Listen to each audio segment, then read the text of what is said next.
600 million. Although that's not the exact figure.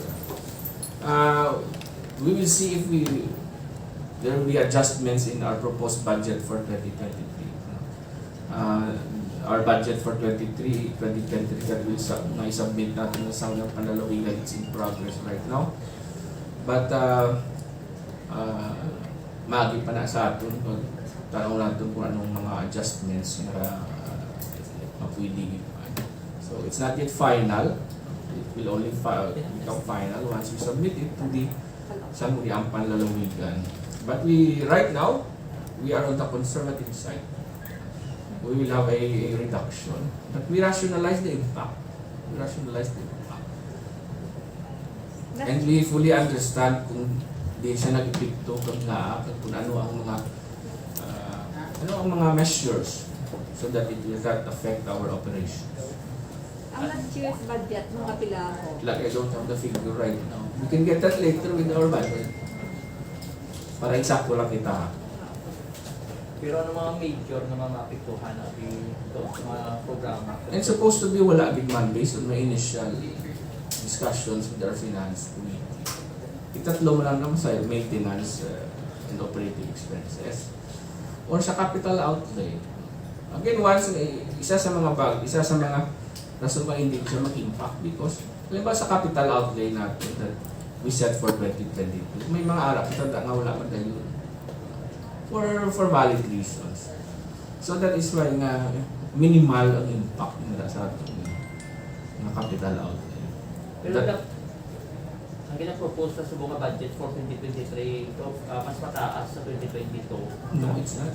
Kaya di magnubo. I think if we have to make adjustment, it will be lower. Second na nga pamangkot from Reagan.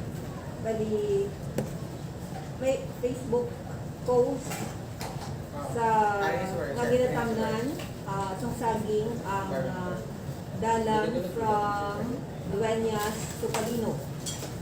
Pangod, grabe, kalutak. Anong pwede nahimo sa probinsya?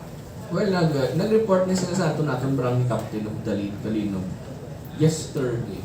And we've directed our engineering office to inspect natin nila. Pag-invalidate, kag mapabulig, we will do maintenance work. Pag pwede makita papabulig sa mga pari operators dito. I understand sa Subong, although this is not really validated, ngayon na siya ginagyan na siya sa mga pari operators natin from the river. So, it is being addressed right now by TO and we will do maintenance work. Upon na sa iban man natin ng provincial road na kung tikululan, dalag ko, patrak ang gaagi, binamaintain natin. Saka sir, last kay Reagan, may bidding na bala sa tulay, sa Pasig, kag sa Dinglet? Yeah, nag-interview sila kay nautod lang kami because of poor signal. We'll have to find out from from our district engineer kung nag-umpisa na iba ng procurement process natin. But there's a timeline for that. From the receipt of the SARO, from the release of the SARO, you're given, I think, how many number of days to start the procurement process.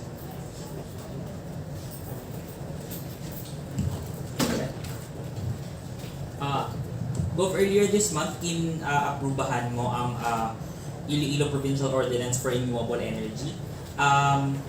With regards to this, Gov, ano nang aton nga plano, ano mga first steps naton to introduce? So, the most important part there. Because again, unay sa aton ang renewable energy because it is also in our national laws. The national government together with the DOE has a renewable energy program that we implement and we are also a part of it. But good that we have an ordinance because right now we have to set a budget for that. It is already in our annual investment plan for 2023 and we are set to put a budget on that. We have started, we have a project with the DOE, private sector partner for solar power sa aton nga Iloilo Provincial Hospitals. We hope to see other projects follow in the areas of renewable energy. Ang mga viable, ang practical na pwede, mga micro hydroelectric equipment sa ato sa mga elevated areas nato. So that's what we want to pursue because that is very viable for us. Gov, ang nakabutang dito sa Section 7 ng ordinance is ang mga proceeds ng projects ma-allocate lang sa mga provincial government projects kag sa aton nga mga public schools and other government facilities sa probinsya.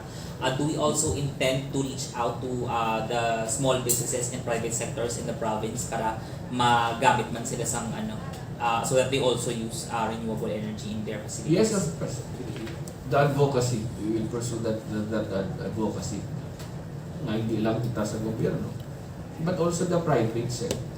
And many of our private sector establishments and institutions are already doing that. Most common is solar power now.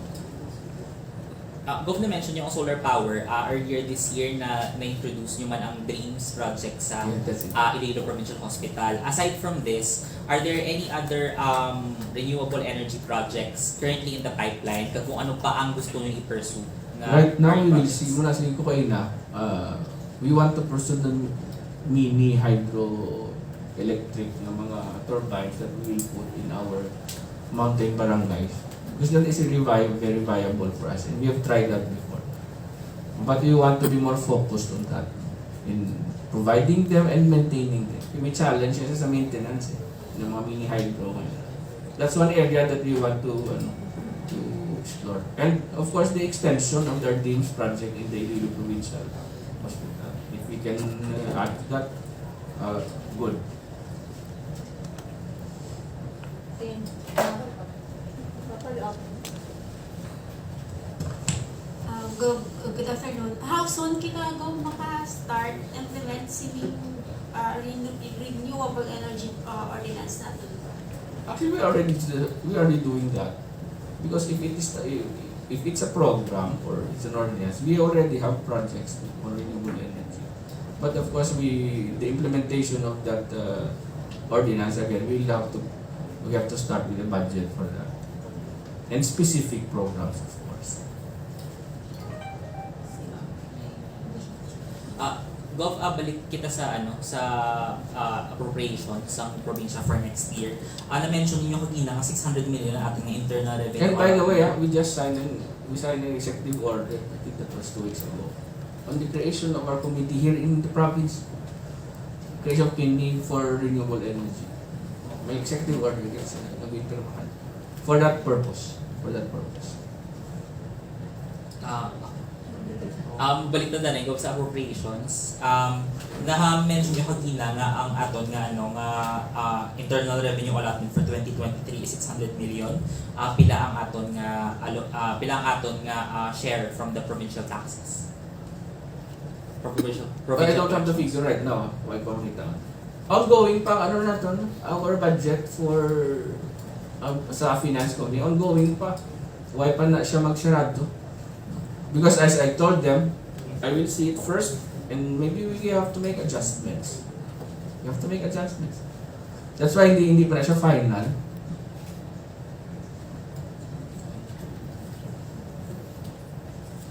Go regarding sa EO, may we know kung ano mga salient points regarding in relation sa renewable energy? Again, that is a creation of a committee to pursue our plans and projects for renewable energy.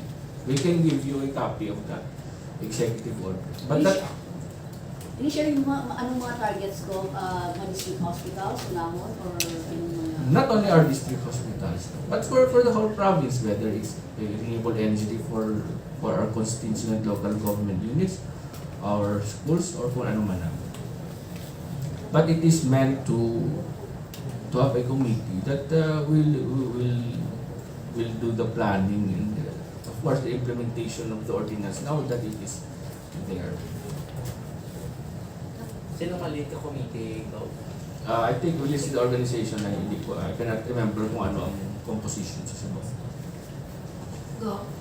Can you cite an example kung paano, like for example, ang isa ka barangay, paano siya maka-against sa sininga or paano maka-benefit sa sininga ordinance?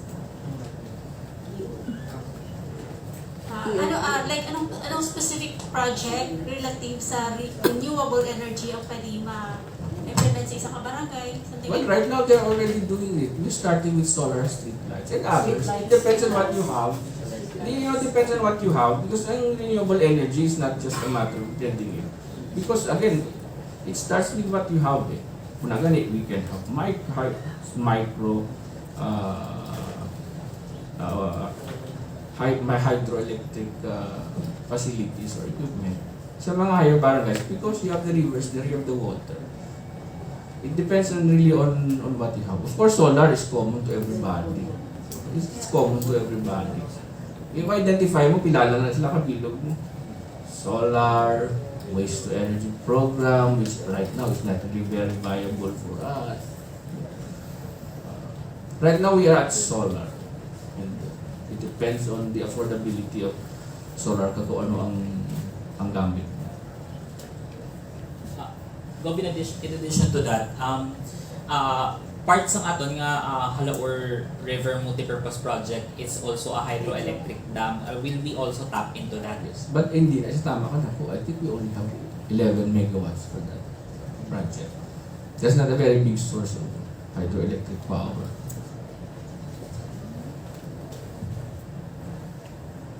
Sir, sa obligan na paglabay ni Baguio Cording, ang 5 ka mga rescuers sa Bulacan nagpatay.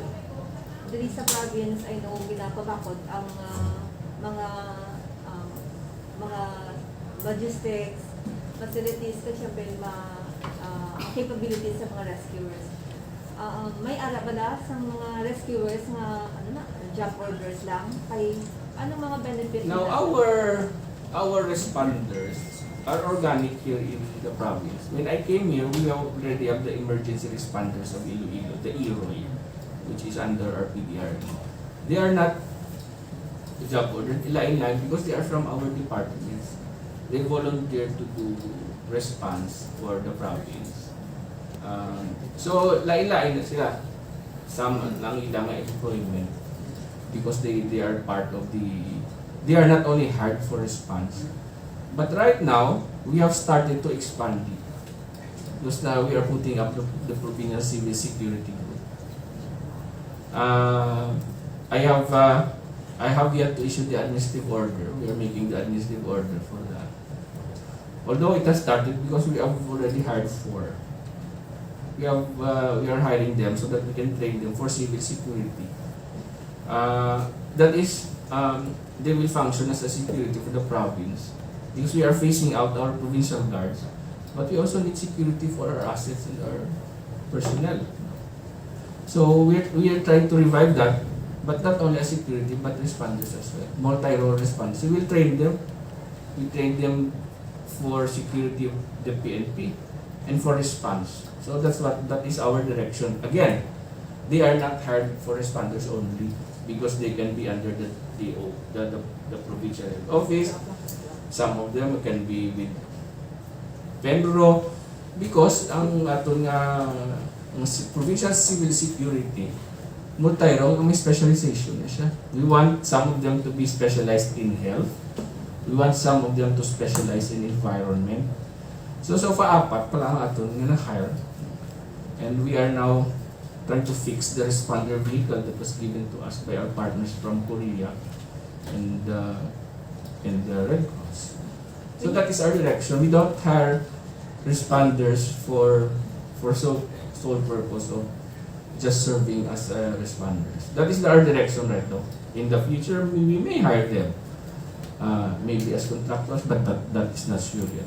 But we want to put them as organic employees of the departments so that we can have different areas of specialization. So meaning permanent na sila yun, sir? Well, it depends. No? Pwede nga hindi, pwede nga contractual. So it depends on what is available in the departments. Because why magkata sa item nga responder din sa aton unless we create them. Kaya gina-worry bala kasi napatay itong isa sa 5 is daw job order na siya or COC.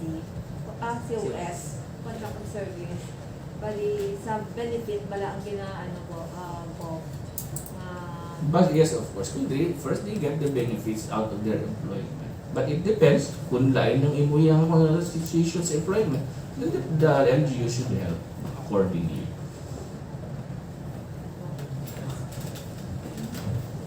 kato naman tagom sa AGE sa probinsya.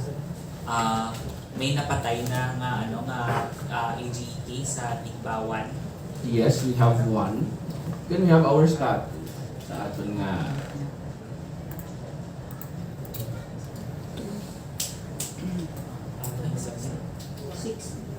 why hindi ko makita. Can you show it here sa ako naman?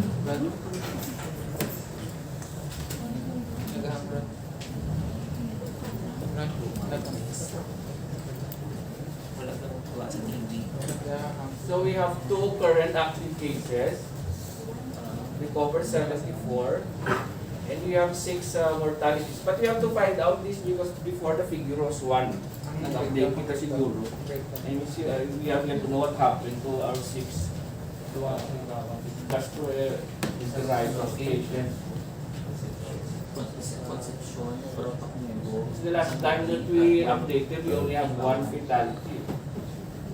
Kaya naman kung si Chana, kita ko what happened to the 5 na aratas po sa Ay, ating na figures. Ano yun ulit?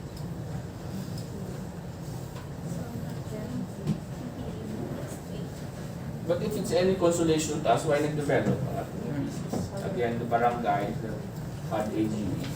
Why siya nag-develop? Mutong inabantayan natin, hindi na siya magdamo. Tumamakot, anak kita sa ating PHO, what happened to the 5 ng ating mga casualties. So again, sila, they are in Morota 2, different barangay. Concepcion 1. We have Bawal 2, different barangays also.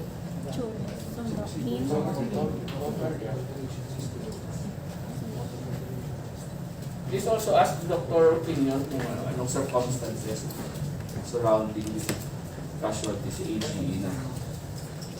Pero can we show again the figures kung wala ko nagadugang kita. Kaya ang monitoring ko kahapon why man siya nagadugang.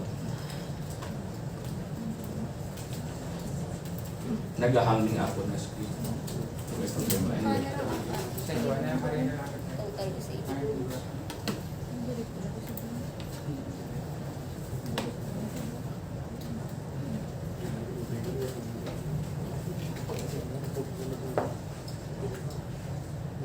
So nagduga siya because we are at 82, it used to be 40 plus.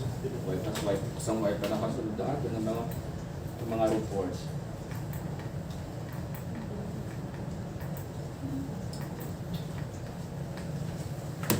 Okay na siya.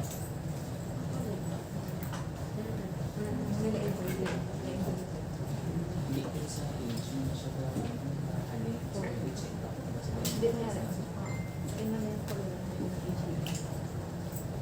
So, maning dumabulik sa donate gov na water filtration system. Paano? Minsan sa mga makapulik sa mga deploy natin.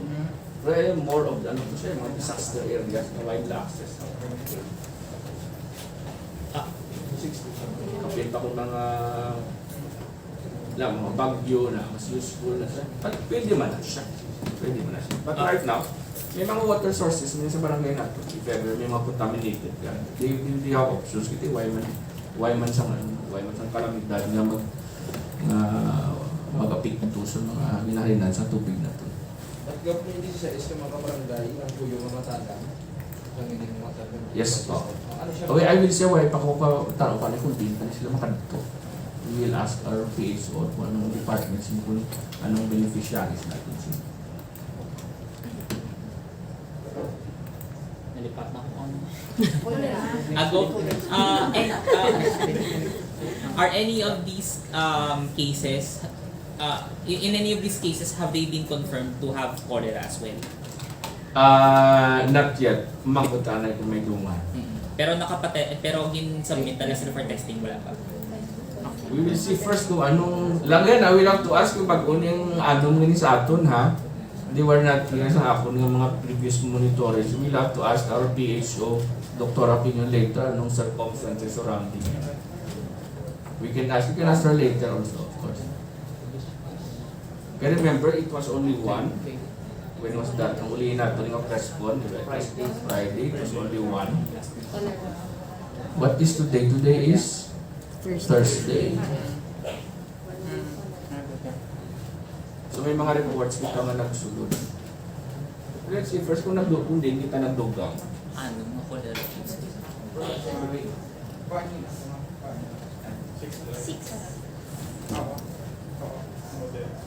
Last time kailan? Kolera ano? Grab 6. So, 6 of 6. those three. Wala. Tapos wala siya kolera kasi alive. Still. Tara na. Pili na. Kolera. May breakdown kita kung din sila halin.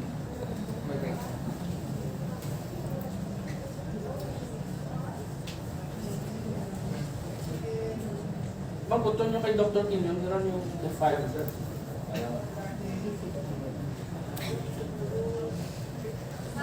This is age.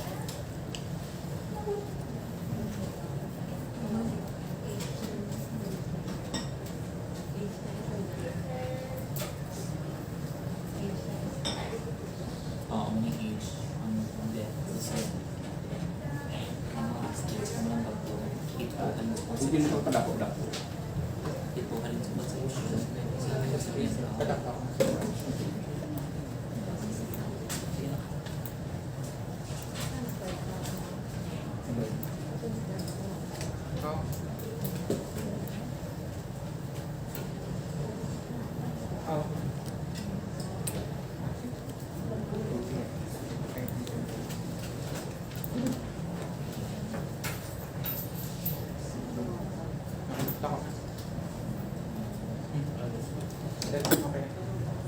So what do we have next? Nadumduman mo na pa makot mo o ano?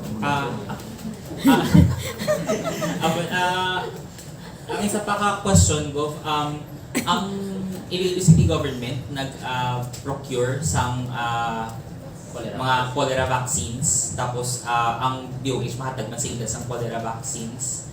On the part of the Iloilo Provincial Government, anong aton nga mga medication nga anong aton nga mga health responses para sa aton nga mga Yun sa cholera, cases? sa cholera natin. For both, Gov, cholera We and have first to go with the program of the DOH. So somehow we have no plans of buying the vaccines for that.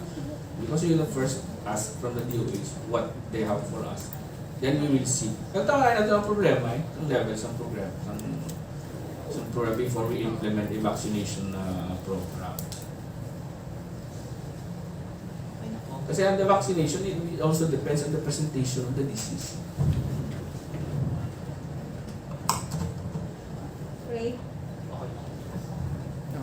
Okay na? Hindi pa mo. I need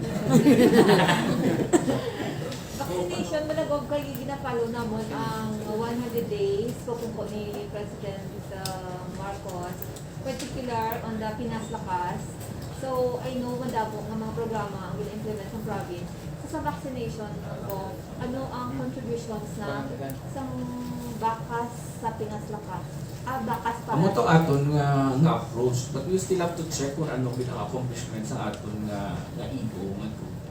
Remember, we adjusted our approach to blending the vaccination program in the booster administration with other programs like ang aton nga Nutrivac.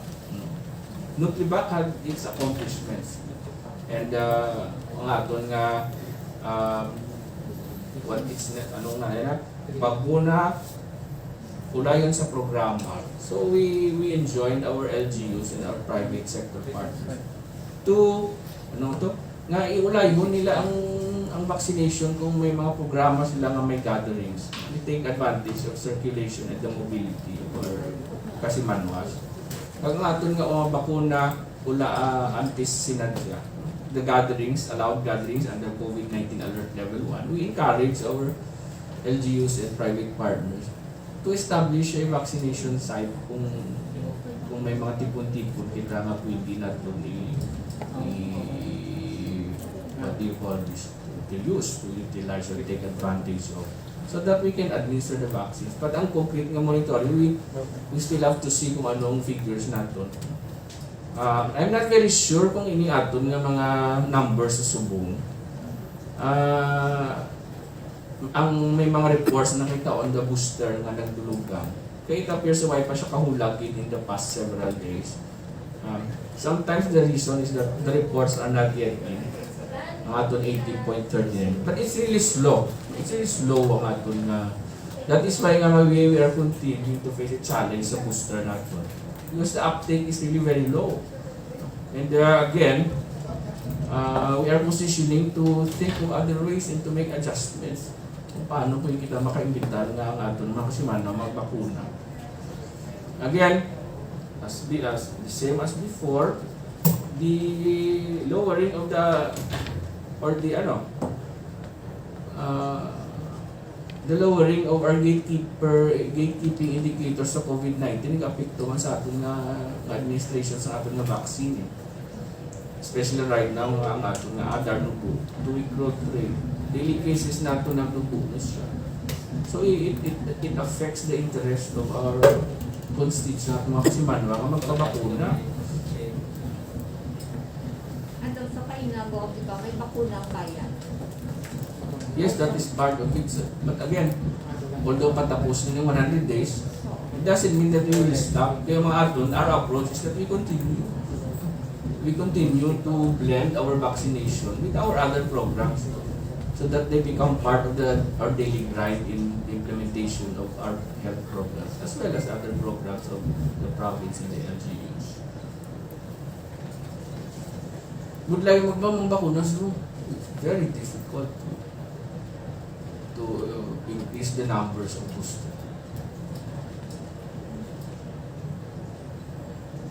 Tapos na. Ang boarding eskwela sa probinsya to, hindi ka ma-rin. Yes, so that is really our educational program. We signed that yesterday for 12. We have 420 an order to institute Bulig Eskwela sa provincial program. That is a program for an effective, relevant, and transformative educational system. The nickname is Best Province Program in the province of Iloilo. It has 3 components when we go to section 2. You know, education is not a devolved function. So we support because it's really the job of the DepEd, especially when it comes to curriculum, what to teach, how to teach. That is not our domain. But we can help and we can have other ways of participating. Like when we go up. Section 1. Bulig Square hereby. So, Best Province Program is 3 components. When we go down to the 3 components, number 1, because we have the SEF, that the part of the real estate taxes that we collect, especially every kita nila. It's in the whereas clauses that we support to the infrastructures, the facilities and operations of our public schools and other programs of the DepEd. We are already doing that, except that we want to give it better direction and we want it to be relevant. So we contribute to the effectiveness of the educational system to helping the DepEd. We have designed, we want to be aggressive in our classroom program. Can we have our picture if you have that? So we designed a classroom for our public schools that is typhoon resilient and complete with evacuation center facilities. Ang kahapon nato na, we have our classroom. We want this to be our standard classroom for our schools. So that hindi siya maguba even if you have something like Yolanda.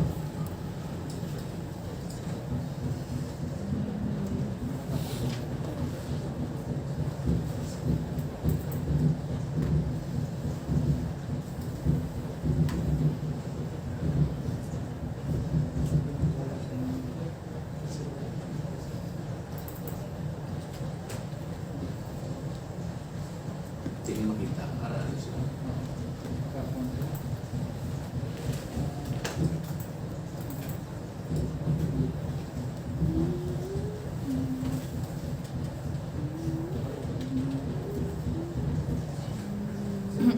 Anyway,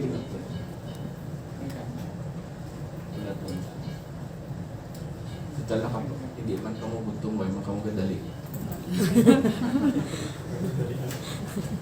Ay, may exam si Joseph. Tapos ko na ba? Hindi siya makita. We just want to show it to you.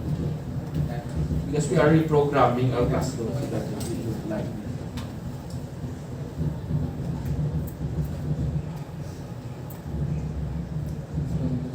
Wala siya sa pictures.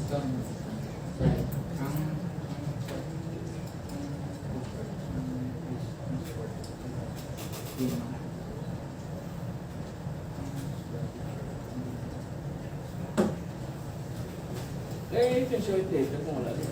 Lagyan.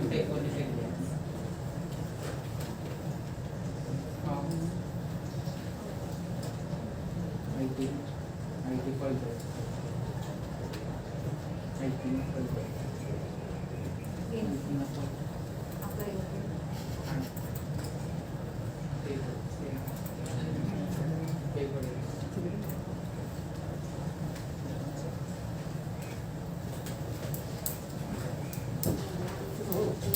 Anyway, sige, karoon na lang. Pwede na. Let's go back to the EO program. Lindsay.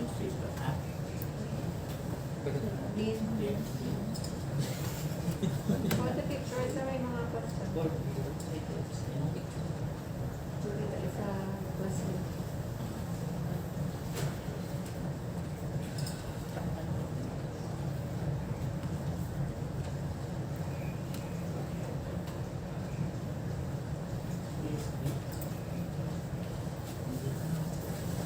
Iba umod na. Let's go back to the EO. Let's go back to the EO. Siya available. Paunin ng oras.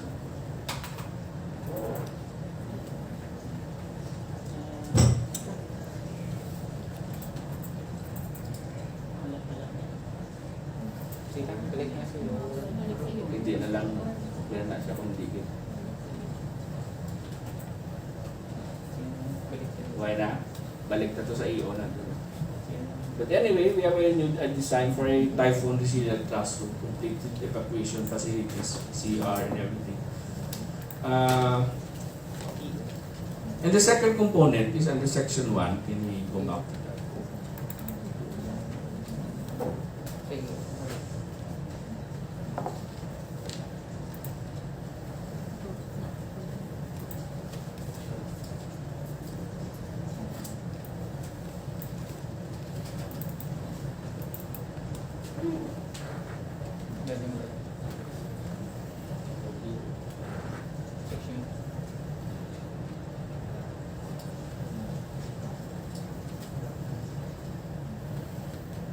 Sa kakanay. Let's go back to the section. Yeah. Again, we want a localized implementation of the Secondary Schools Career Guidance and Counseling Act. This is my favorite because when I was congressman, I authored and we wrote as your congressman, Republic Act 11206. So we want a localized implementation of that. And we also want an implementation of the secondary schools voter education program. I filed a bill on this, but I did not reach the finish line. Wala ko siya ma-approvahan. But then again, because we have the Youth Development Council of the DepEd, we can implement program like this together with the DepEd and our convergence partners. Can you go down? So, the Best Province program is a convergence implementation with the national government agencies and other partners as well. Non-government organizations, the private sector, media, and here now. So, this is the first part. So, this is just the guidelines on the use of the SEF fund. Kung ano ang pwede mo siya gastuhan.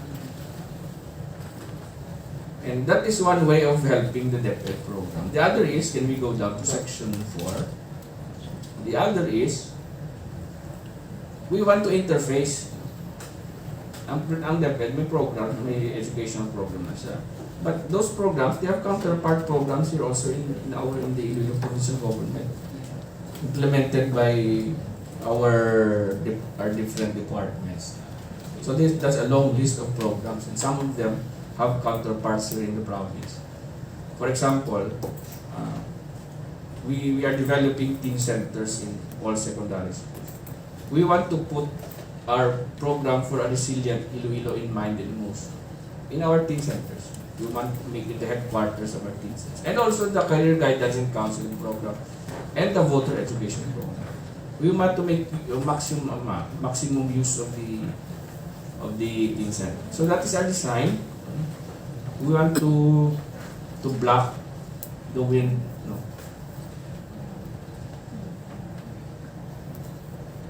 We want to protect the roof from the strong winds, whatever.